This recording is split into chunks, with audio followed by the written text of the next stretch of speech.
निश्चितपणे आज आपण आनंदाची बाब आहे की आपल्या नवी मुंबई शहरामध्ये जेवढे ज्येष्ठ नागरिक राहतात त्यांच्या सन्मानार्थ आज जागतिक ज्येष्ठ दिनानिमित्त 1 ऑक्टोबर रोजी आपण अ, एक सांस्कृतिक कार्यक्रम आणि त्यांच्या आपण विविध स्पर्धा, खेळाच्या स्पर्धा होत्या, बुद्धिबळाच्या स्पर्धा आहेत, कॅरमची स्पर्धा आहे, नंतर जे नाटक आहेत त्यांचे एकांकिका आहेत त्यांच्या स्पर्धा आपण घेतल्या आणि त्याचं आज पारितोषिक वितरण पण होत आहे.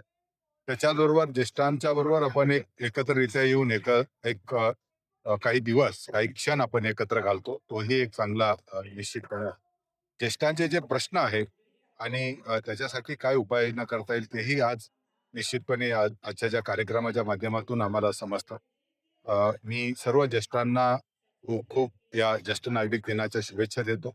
त्यांच्या आयुष्य निरोगी आणि आनंददायी राहो एवढीच एक प्रार्थना करू.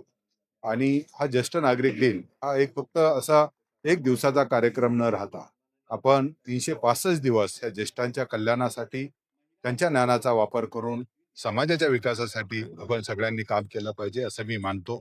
नवी मुंबई महानगरपालिका याचा नेहमीच याच्यामध्ये पुढाकार घेऊन आज आपण विरंगुळा केंद्र आहे, त्या विरंगुळा केंद्रामधल्या सुखसोयी आहेत त्या वाढवण्याचा आपण प्रयत्न करतो आणि त्यांचं आरोग्य तंदुरुस्त राहो, त्यांना लागणारी जी मदत आहे ती आपण वेळीच देऊ शकलो पाहिजे.